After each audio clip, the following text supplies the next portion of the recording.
आता तिने बारकाईने झोक्याकडे पाहिलं. झोपाळा बराच मोठा होता, म्हणजे 1-2 जण त्यावर आरामात झोपून झोके घेऊ शकेल असा. तिला तो एवढा मोठा झोपाळा पाहून त्यावर बसून झोपाळे घेण्याचा मोह आवरता आला नाही. मग ती हिंमत करून त्यावर बसली आणि हळूहळू झोपाळा हलू लागला. झोपाळा आपोआप हलत होता, तरीसुद्धा तिला भीती वाटत नव्हती. ती आरामात डोळे मिटून शांत बसली होती. तेवढ्यात तिला सासूने आवाज दिला. ती एकदम गडबडली. तिला वाटलं की तिला फारच उशीर झालाय म्हणून सासू बोलावतायत. ती लगबगीने खाली आली. सासूच्या रूमकडे गेली. पाहते तर काय, सासूबाई अगदी गाढ झोपेत होत्या. तिला आश्चर्य वाटलं. सासूबाईंनी मला बोलावलं आणि इतक्या लवकर खाली आल्या आणि लगेच खोलीत येऊन झोपल्या सुद्धा. हे कसं शक्य आहे? कारण सासूबाईंना गुडघेदुखीचा त्रास आहे. मग तिला वरचा प्रसंग आठवला. झोपाळा आपोआप हलत होता आणि ती बसल्यावरच अचानक आवाज आला होता. तिला धस झालं. काय असेल? तेवढ्यात सासूबाई उठल्या. तिला असं विचारात गडलेलं पाहून कारण विचारलं, तर तिने सासूबाईंना सगळं सांगितलं. सासूबाईंनी सांगितलं की त्या तर आताच उठल्यात, त्यांनी तिला नाही बोलावलं. मग ती काहीही न बोलता आपल्या खोलीत आली. राहून राहून तिला तोच विचार येत होता की नक्की कोण होतं ज्याने तिला बोलावलं. तिचं डोकं अक्षरशः भुणभुणू लागलं आणि तिला झोप कधी लागली तिलाही कळालं नाही. आता संध्याकाळ झाली होती. सासरे आणि नवरा आले होते. त्यांचा चहा झाला तरी अजून मयुरी रूमच्या बाहेर आली नव्हती. असं कधीच झालं नव्हतं. तिघांनाही आश्चर्य वाटलं. चहा पिल्यावर नवरा म्हणजेच रवी बायकोकडे आला. अजूनही मयुरी झोपली होती. त्याने आवाज दिला, पण ती हल्ली सुद्धा नाही. मग रवीने हात लावून तिला उठवायचा प्रयत्न केला, पण तिला हात लावताच त्याला चटकाच बसला. त्याने झटकन हात मागे घेतला. मयुरी तापाने फणफणत होती. बहुतेक ती बेशुद्ध पडली होती.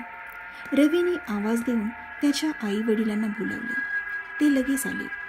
रवीने मयुरीच्या हालतबद्दल सांगितलं तर सासऱ्यांनी लगेच तिथल्याच दवाखान्यातल्या डॉक्टरला बोलावून आणलं. त्याने तिला तपासलं आणि खुश होत म्हणाले, अभिनंदन. अहो, घाबरायचं काहीच कारण नाही. पेढी तयार ठेवा फक्त. तिघेही पेचात पडले. हा असा का बोलतोय? त्यांना काही कळेना. त्यांचे पडलेले चेहरे पाहून तो म्हणाला, अहो साहेब, लवकरच तुमच्या घरात लहान बाळाचं आगमन होणार आहे. तुमची सून गरोदर आहे. हे ऐकून तिघांचेही चेहरे खुलले. तेवढ्यात मयुरीलाही जाग आली. तिघांना तिथेच पाहून ती गोंधळली. रवी जवळ आला आणि म्हणाला, मी खूप खुश आहे आज, खूप खुश. तू लवकरच आई होणार आहेस. हे ऐकून तीही खुश झाली, पण ती खूप थकलेली होती. डॉक्टरांनी सांगितलं की ती जरा नाजूक आहे, त्यामुळे तिची काळजी घेणं आवश्यक आहे. त्या दिवसापासून सर्वजण तिच्या सेवेत रुजू झाले. त्याला काय हवं नको ते पाहू लागलं. ह्या सगळ्यात मयुरी वरच्या मजल्यावरचा किस्सा विसरून गेली. त्या दिवसापासून रवी 1 दिवस आणि सासरे 1 दिवस असं जाऊ लागले, जेणेकरून कोणीतरी पुरुष घरात हवा. अशा अवस्थेत काही कमी जास्त होऊ शकतं. असेच काही दिवस निघून गेले. मयुरीला आता 3रा महिना सुरू झाला होता. तिला आज काजू बदामवाली खीर आणि मोतीचूरचे लाडू खाण्याची इच्छा झाली होती. मग रवी मिठाई आणायला बाहेर गेला आणि सासू खीर बनवण्यासाठी किचनमध्ये गेली. आता हॉलमध्ये ती एकटीच होती. तेवढ्यात तिला सासऱ्यांनी आवाज दिला. तिला वरच्या मजल्यावरून आवाज आला. सासऱ्यांनी पुन्हा आवाज दिला. मयुरीने काहीही विचार केला नाही आणि वरती उठून वरच्या मजल्यावर जाऊ लागली. तिथे जाईपर्यंत सासऱ्यांनी पुन्हा एकदा आवाज दिला. तोपर्यंत मयुरी तिथे पोहोचली होती. आवाज झोपाळ्याच्या मागच्या बाजूला असलेल्या रूममधून येत होता. तिला फार आश्चर्य वाटलं की इथेही एक रूम आहे, पण सासरे त्या रूममध्ये काय करतायत? मग ती हळूहळू रूमच्या जवळ गेली. दरवाजा उघडणार तोच दरवाजा आपोआप उघडला गेला, तेही मोठ्याने आवाज करत. मयुरी थोडीशी घाबरली. तिने हळूच पाऊल आत टाकलं. तोच एक भेसूर आवाज आला.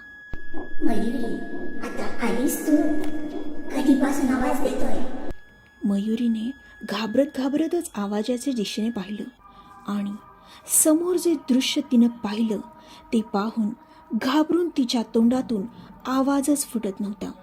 ती जोरजोराने श्वास घेऊ लागली आणि अचानक तिला घाम फुटला आणि ती जोराने किंचाळली आणि बेशुद्ध पडली.